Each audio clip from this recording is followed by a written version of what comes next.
todos bem? Então, no vídeo de hoje nós vamos trazer algumas questões do Enem que falam sobre o parnasianismo. Nós vamos tentar verificar aqui como que o Enem, né, como as questões do Enem abordam essa temática nessa escola literária. Então, nós temos aqui um poema, né, numa questão do Enem aqui de 2019. E lembrando de uma das dicas que nós trouxemos aqui no canal para vocês, num outro vídeo, se você não assistiu ainda, vá lá e assista sobre dicas de interpretação de questões com textos. Então, o que é legal a gente fazer? A gente lê primeiro a pergunta, tá certo? Eu até vou voltar um pouquinho aqui. As questões de literatura do Enem, quem já assistiu aí os vídeos sobre falando realismo, naturalismo, já sabe, né? Que as questões de literatura, elas costumam trazer dois enunciados, não dois enunciados, mas duas orações pra gente. Dois períodos, duas frases. Geralmente na primeira frase eles trazem quem escreveu, né, quem elaborou a questão, traz para a gente uma contextualização, né, do que é para a gente dizer, ou dados históricos, algum dado que vai nos ajudar. É a deixa para a gente ficar de olho aí. E a seguinte costuma ser a nossa pergunta, né? O comando, o nosso comando. Então, aqui, olha só, composição de formato fixo, o soneto tornou-se um modelo particularmente ajustado à poesia parnasiana. Então, o que está falando aqui? Está falando de uma das características do parnasianismo. O parnasianismo é um estilo literário que ele é poesia, basicamente poesia. Alguns autores escreveram outras coisas, como Olavo Bilac escreveu crônicas, sim, mas quando a gente vai falar em questão de prova de parnasianismo, a gente vai falar basicamente de poesia, ok? Então, olha só, e o soneto, né, é a forma que os autores parnasianistas escolheram para escrever as suas poesias, remetendo lá ao jeito clássico de escrever. Para quem não lembra o que é soneto, né? Porque é formato fixo, porque todo soneto ele tem tô ficando doida, 2 quartetos e 2 tercetos, ou seja, 2 estrofes que tem 4 versos e 2 estrofes que tem 3 versos. E esses versos eles têm também uma métrica fixa. O que é métrica fixa, professora? Métrica é a quantidade de sílabas sonoras de cada verso. Todos os versos têm o mesmo número de sílabas, tá certo? Então, isso é um parênteses para a gente aproveitar, né, e relembrar alguns conceitos enquanto a gente faz o exercício. Claro que no Enem você não vai fazer isso, que você vai perder um mega tempo, né? Nós não vamos ficar 2, 3 minutos, já estamos aqui há 2 minutos, quase 3 minutos basicamente nesse início de questão. Se fosse no Enem, você estaria lascado em termos de tempo, mas aqui não é perda de tempo, aqui é investimento que a gente vai relembrando. A nossa pergunta, de fato, é primeiro o elaborador ele trouxe, né, que esse poema, que o soneto tornou-se um modelo particularmente, né, lá da poesia parnasiana, tal.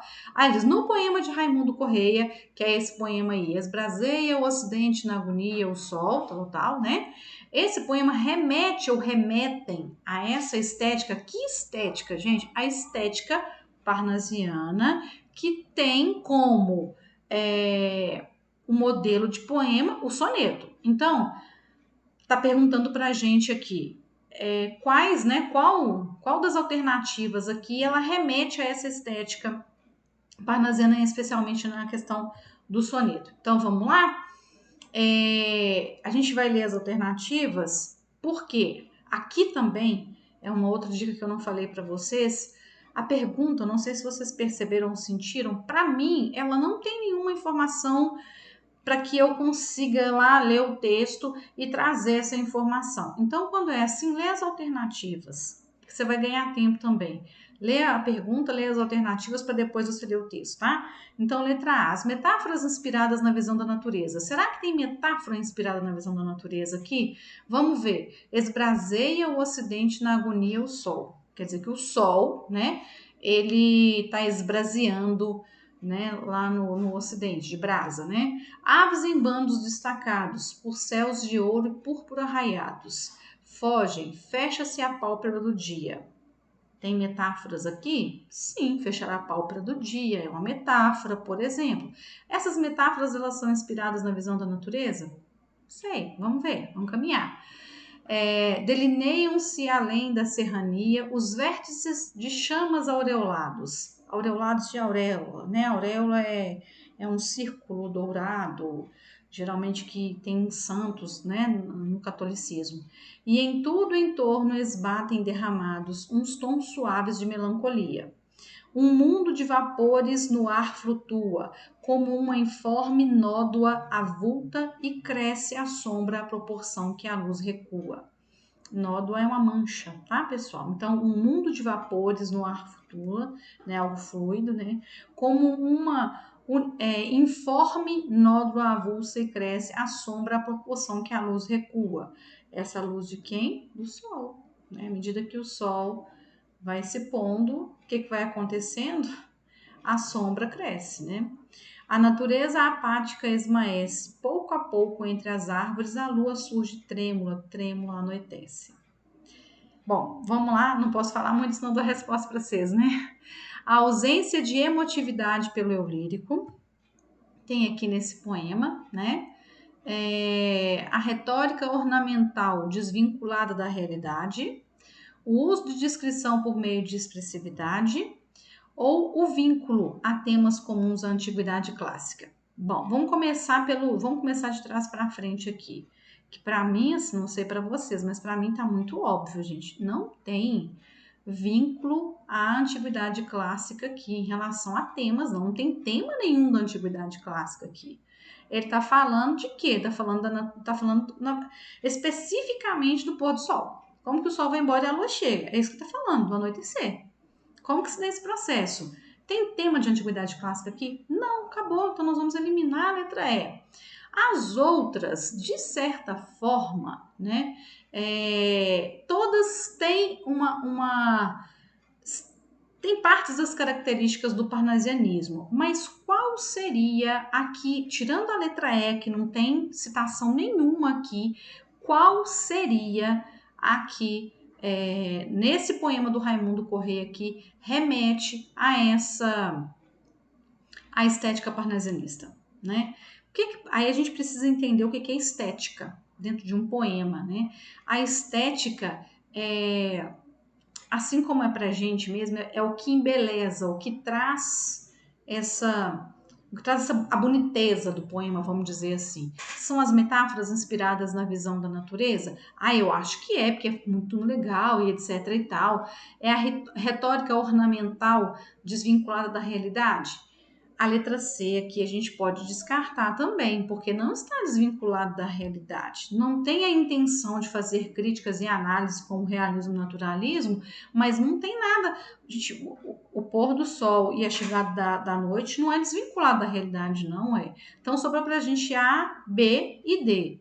E aí, qual que você acha que é? Vamos ver a resposta? É a letra D. Por que é a letra D? Porque a característica mais acentuada aqui desse poema é a descrição das paisagens, da cena da natureza e desse momento da natureza, né? E essa descrição, ela enfatiza a expressividade. Tá? É através dessa descrição que esse poema vai se expressar. E ele faz, e é isso que traz essa elegância estética do poema do Raimundo Corrêa, que foi considerado o autor mais perfeito do parnasianista.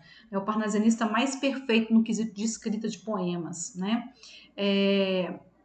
A ausência de emotividade pelo eu lírico, realmente, mas não é isso aqui, não é essa característica, é uma característica do parnasianismo, mas não é uma característica especificamente desse poema, né? E as metáforas aqui, elas não são tão importantes, elas não trazem tanto um exemplo de estética quanto a descrição e a expressividade. Tá bom? Então, bora lá para a segunda questão. Vamos ver aqui a segunda questão. É uma questão de 2015. Vamos passar aqui rapidamente o poema e encontrar a nossa pergunta. É um poema do Olavo Bilac, né? Essa é uma questão um pouco diferente, assim, ela é interessante, né? Então vamos lá. Publicado em 1904, o poema A Pátria harmoniza-se com um projeto ideológico em construção, que era a Primeira República. Para quem assistiu o vídeo lá sobre as características e o contexto histórico lá do parnasianismo, vai se lembrar de que nós falamos um pouco disso, né? O Brasil tinha acabado de proclamar a República e tal, né? Uma década e pouquinho, né? Menos de 2 décadas é pouco, sim, né? Então, as coisas estavam, nesse aspecto, estavam ali em construção, estava tudo borbulhando, né? Então, esse poema, A Pátria, ele foi publicado nesse momento e ele harmoniza, isso quer dizer, ele tem uma ligação, ele conversa ali com esse projeto ideológico. E qual que é a pergunta que traz para a gente? O discurso poético de Olavo Bilac ecoa esse projeto na medida em que?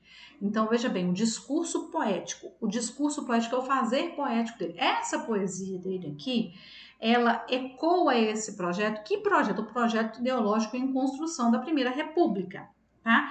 Como que ele faz isso? Então vamos ler o poema. Ama com fé e orgulho a terra em que nasceste. Criança, não verás nenhum país como este. Olha que céu, que mar, que rios, que floresta. A natureza aqui perpetuamente em festa. É um seio de mãe a transbordar carinhos. Vê que vida há no chão, vê que vida há nos ninhos, que se balançam no ar entre os ramos inquietos. Vê que luz, que calor, que multidão de insetos. Vê que grande expansão de matas onde impera, fecunda e luminosa a eterna primavera. Boa terra, jamais negou a quem trabalha o pão que mata a fome, o teto que agasalha. Quem com o seu suor a fecunda, a umedece. Vê, paga o seu esforço e é feliz e enriquece. Criança, não verás país nenhum como este. Imita na grandeza a terra em que nasceste. É um poema que ele escreve teoricamente para uma criança, né? O interlocutor é uma criança. E aí a gente precisa saber, dentro disso que foi falado aqui, eu não vou falar da interpretação do poema para não interferir no nosso raciocínio da resposta, tá? Dentro dessa perspectiva aqui, lembrando que a gente tem que relacionar, a gente tem que associar o que ele escreveu aqui com o projeto lá um projeto ideológico da construção da Primeira República. Então tem que estar associado aos ideais da Primeira República, tá bom? Da democracia, que são ideais de democracia, todo mundo trabalhando para todo mundo, etc e tal, tá? Então, esse discurso poético nesse poema aqui, ele tem o que em comum? Né, ele tem em comum quando ele traz a paisagem natural ganhando contornos surreais como o projeto brasileiro de grandeza. Vamos pensar nisso aí? Presta atenção nas palavras-chave aqui, olha, contornos surreais como o projeto brasileiro de grandeza. Um poeta parnesianista vai trazer contornos surreais? Pensa. À medida em que a prosperidade individual, como a exuberância da terra, independente de políticos e de governos, políticas quer dizer de governo, né? Ele está dizendo que as pessoas, assim como a terra, elas são independentes e prósperas. Elas não precisam de governantes nem de políticas. Vamos pensar. Ele está falando que os valores afetivos atribuídos à família devem ser aplicados também aos ícones nacionais. Esse que é um dos ideais da construção lá da Primeira República, que ele está falando aqui nesse poema. Vamos pensar. Está falando a capacidade produtiva da terra garante ao país a riqueza que se verifica naquele momento. A riqueza do país, a capacidade de produção da terra é que é um projeto ideológico de construção da Primeira República? Ou é a valorização do trabalhador para integrar o conceito de bem-estar social experimentado? Vamos pensar? Bom, de cara a gente vai eliminar a letra A. Por quê? A letra A ela tem a ver com o romantismo. O romantismo é que tinha o idealismo. Né? Aqui não está falando de contorno surreal. Ali está falando de questões assim muito pontuais, né? Está falando da produtividade da terra. Não tem nada imaginário surreal aqui, tá certo? Tem sim uma grandeza ali da natureza, das paisagens, tal, de uma terra produtiva, tem uma referência, mas contorno surreal? Não. Então já eliminamos a letra A, tá? A prosperidade individual, tá falando de prosperidade individual ali? Sim, à medida em que fala, né, que ele fala para a criança, que ela não vai ver nenhum país como esse, que quem com suor, quem com o seu suor a fecunda umedece, né? Que ela não vai negar quem trabalha o pão, o teto e etc e tal. Sim, fala assim, como a exuberância da terra né, independente de políticas. Pode ser essa sim, mas vamos guardar, vamos ver as outras, né? Os valores afetivos atribuídos à família devem ser aplicados também aos ícones nacionais? Bom, a gente não tem, a não ser que ele está chamando de ícone nacional aqui a natureza, né? Remete a um valor afetivo atribuído à família, à natureza? Sim, quando ele fala que ela cadê? Quando fala que ela é uma mãe, perdi ali é um seio, a natureza aqui perpetuamente em festa é um seio de mãe a transbordar carinhos. Existe essa referência, né? E essa referência afetiva. Mas devem ser aplicados também aos ícones nacionais? É isso que pretende o projeto ideológico em construção da Primeira República? Não sei, né? Então vamos deixar entre a B e a C, talvez a B seja mais próxima, né? Letra D, a capacidade produtiva da terra garante ao país a riqueza que se verifica naquele momento? Bom, realmente, né, ele tá dizendo que a terra é muito produtiva, ela é muito fértil, mas não diz não tem nada ali que fala que se refere à riqueza da terra. Quando ele fala dessa questão da produtividade, ele fala do retorno, a sustentação das pessoas, né? Eu talvez ficaria aí menos, né? Eu tô fazendo o seguinte, imagina, eu estou pegando a questão agora, né? Como se eu fosse fazendo com vocês aí entre a B, a C e a D eu não marcaria. E a valorização do trabalhador que passa a integrar o conceito de bem-estar social experimentado. Aqui não fala de trabalhador em momento nenhum nesse sentido, fala uma questão de pátria, de pertencimento, de democracia, tá? Então vamos ver qual é a resposta? A resposta é a letra B, tá? Por quê? Porque o poema, ele traz essa valorização da pátria, né? E quem habita a pátria sem interferência do governo, é mais ou menos o seguinte: olha, a gente não precisa, é como se eu estivesse dando o seguinte recado, a gente não precisa de monarquia, a gente não é um sujeito, não é um sistema de governo que faz esse país tão valoroso, e sim a terra e as pessoas que vivem nela. É nesse aspecto que eles trazem para a gente aqui, tá bom? Então vamos para a próxima questão? Então vamos lá. A próxima questão, ela traz para a gente dois poemas. Se a gente for, né, falar assim, mas parece que é a mesma coisa. Parece, tá? Eu esqueci de que ano que é essa questão aqui, mas vamos lá, tá? Aqui a gente tem dois poemas e diz assim para a gente: a partir da comparação entre os poemas, verifica-se que. Então veja bem, os dois poemas, eles basicamente eles falam de uma coisa só. Um foi escrito por Olavo Bilac e outro por Bastos Tigre.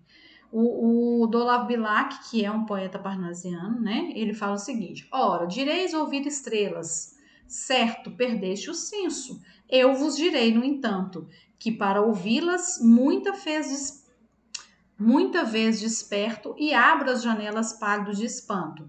E conversamos toda a noite, enquanto a Via Láctea, como um pálio aberto, cintila. E ao vir o sol, saudoso e em pranto, ainda as procuro pelo céu deserto. Direis agora, tresloucado amigo, que conversas com elas? Que sentido tem o que dizem quando estão contigo? Eu vos direi, amai para entendê-las, pois só quem ama pode ter ouvido capaz de ouvir e entender as estrelas. É um pouco diferente do que a gente está acostumado aí, tá falando do parnasianismo, né? Aí a outra diz, ora, direis ouvir estrelas? Vejo que estás beirando a maluquice extrema. No entanto, o certo é que não perco o ensejo de ouvi-las nos programas do cinema. Não perco fita de dir-vos-ei sem pego que mais eu gozo se escabroso é o tema. Uma boca de estrela dando beijo é, meu amigo, assunto para um poema. Direis agora, mas enfim, meu caro, as estrelas que dizem? Que sentido tem as suas frases de sabor tão raro? Amigo, aprende inglês para entendê-las, pois só sabendo inglês se tem ouvido capaz de ouvir e entender as estrelas. Bom, eu não sei se vocês perceberam, eles não estão falando da mesma coisa, né? Tá, eles estão falando de ouvir, cada um não é que não estão falando da mesma coisa, cada um traz uma perspectiva do que seria ouvir estrelas, tá?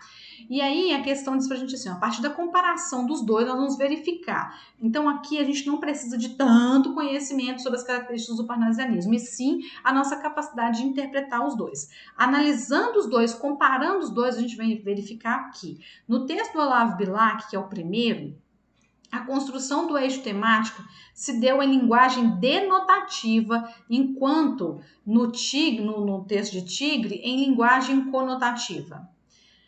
Um é denotativa, quer dizer, a linguagem do dicionário, e o outro é conotativa, que é no sentido figurado?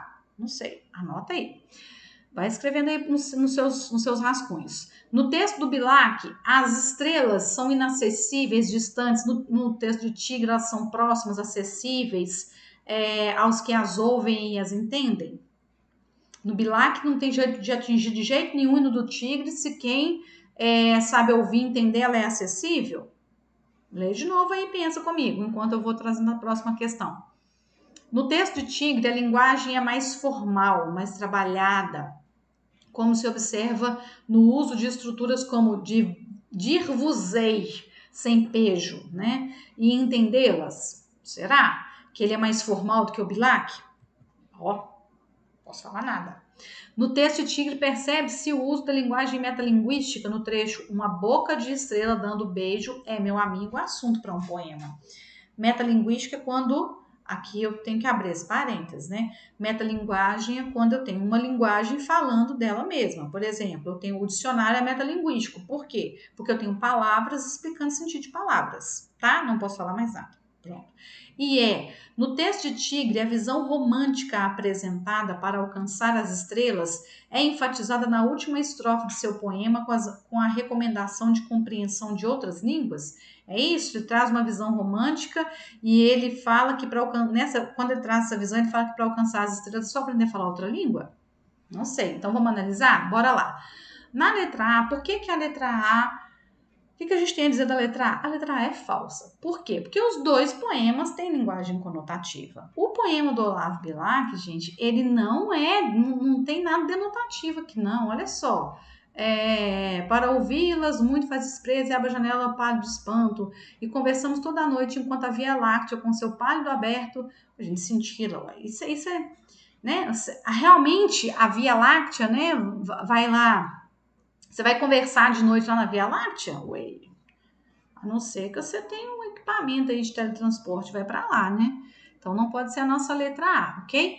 A letra B, né? A nossa letra B, ela também é falsa. Por que a letra B é falsa? Porque, veja bem, lá no texto do Tigre, lá, que é o segundo poema, né? Ele não fala que elas são acessíveis, desculpa, né?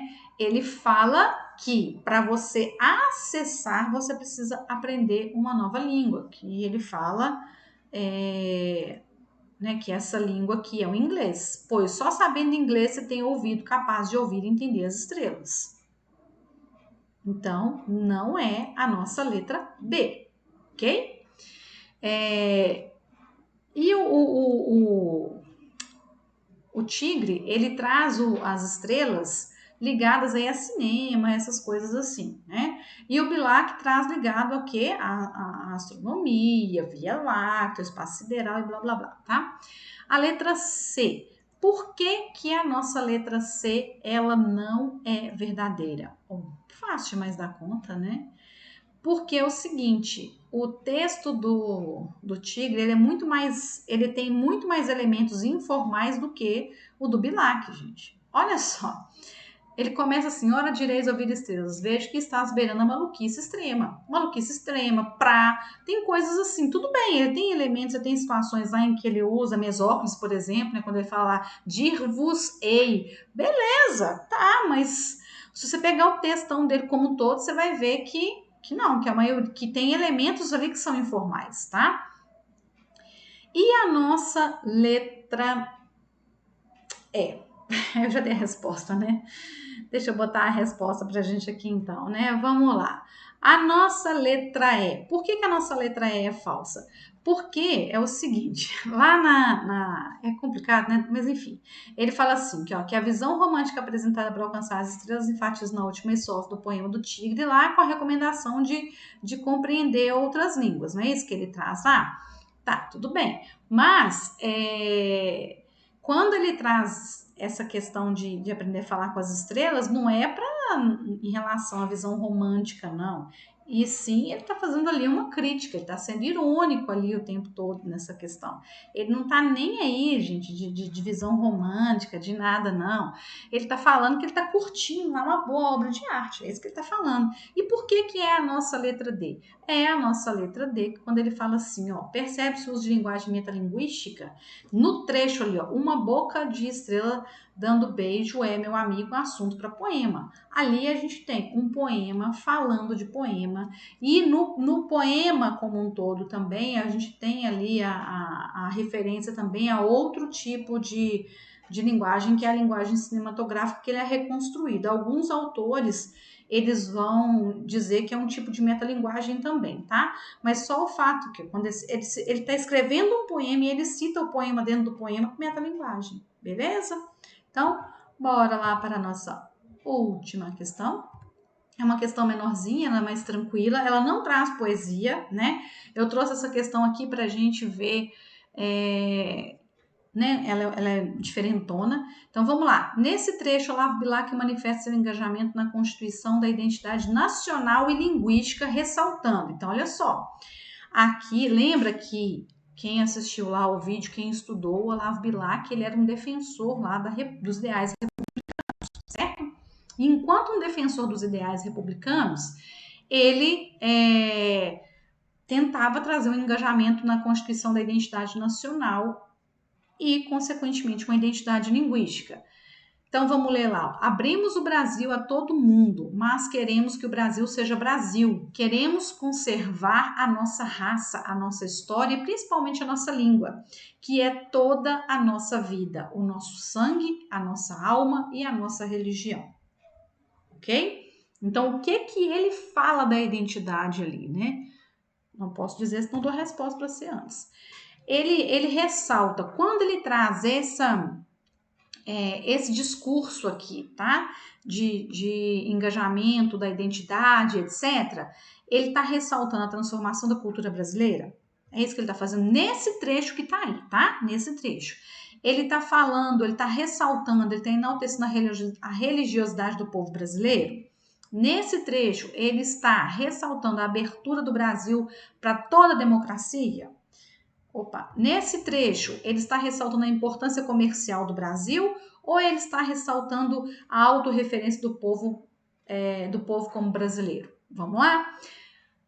Ele está ressaltando a transformação da cultura brasileira? Em momento nenhum ele fala, nesse trecho ele não fala de transformação. Pode ser que em algum outro momento, em algum outro discurso ele tenha feito isso, mas aqui não. Ele fala, abrimos o Brasil a todo mundo, mas queremos que o Brasil seja Brasil. Queremos conservar nossa raça, nossa história. Ele não está falando de transformação, ele está falando de conservar. Estão percebendo como é que prestar atenção nos detalhes ali, ó, nas palavras ajuda demais. Então já cortamos a letra A. Ele ressalta a religiosidade do povo brasileiro. O que ele ressalta nesse trecho aqui não é a religiosidade. O que ele ressalta aqui é a língua. Olha só, porque ele fala principalmente a nossa língua. Mais uma vez, as palavras vêm nos ajudar. Na letra A, o que nos ajudou foi a palavra conservar. Na letra B, agora, o principalmente a nossa língua, que é toda a nossa vida, o nosso sangue, a nossa alma, a nossa religião. A língua, ela vai expressar, ela vai trazer tudo isso. Então, não é a nossa letra B. Ele está ressaltando a abertura do Brasil para a democracia. Abrir o Brasil para o mundo não significa que é abrir o Brasil para a democracia. Não está falando disso aqui. Ele está falando que abriu, mas eles querem que o Brasil, ele não está ressaltando abrir para a democracia de tudo e todos. Ele está falando o seguinte, tá, nós vamos abrir o Brasil, mas a gente quer conservar o que é nosso, né? Então, não é. Letra D, ele ressalta a importância comercial? Nem cita. né? Essas questões aqui, ele cita que está abrindo para o mundo, mas nesse trecho aqui especificamente ele não foca isso não, porque ressaltar é focar, tá? E sobrou a nossa letra E. E por que que é a letra E? Primeiro que ó, a gente vai confirmar a autorreferência. É autorreferência por quê? Porque ele usa a primeira pessoa. Abrimos, nós abrimos, né? Para nossa vida, nosso sangue, nossa religião, tal, tal, tal. Então, é autorreferência. Está falando que ele, enquanto brasileiro também, ele ajudou a abrir o Brasil para o mundo e ele também quer, junto com todo mundo, tal, tal, tal. E todos os aspectos que estão citados ali, eles são aspectos que dizem respeito, que fazem referência à identidade do povo brasileiro. Porque, gente, a maior identidade, eu até nem fiz esse comentário antes para não interferir na interpretação de vocês. A maior referência identitária, né, a maior referência de identidade de qualquer ser é a linguagem. É a sua língua. E ele fala isso, e aí isso tem tudo a ver com os poetas parnasianistas, né? Porque eles defendem o uso da linguagem, de uma língua erudita, sofisticada, porque é isso que eles querem para a nação, é isso que eles querem para tudo, né? Então, olha só, é através da linguagem que a gente vai expressar quem a gente é, tudo, absolutamente tudo nosso. Por isso que a letra E, tá certo? Eu espero que você tenha, né, esteja aprendendo, né? Não desista, né? Se estiver cansado, dá uma pausa, mas continue aí nos estudos. O vídeo ficou um pouco longo, mas vai pausando questão por questão. Se precisar, volta no conteúdo, dá uma lida, porque fazendo assim, você ganha tempo mais tarde, você não precisa voltar para rever conteúdo. Isso é uma dica importante também. Tem gente que passa pelos vídeos, não só ouve e fala assim, não, porque depois eu vou fazer uma revisão. Gente, isso depois não acontece. É melhor você investir seu tempo, eu ia falar perder, mas não é perder, investir o seu tempo de ir pausando vídeos como esse aqui e estudando novamente, aí sim, você manda o conhecimento da sua memória de longo prazo e consegue fazer depois, tá? Um abraço e a gente se vê na próxima. Até lá!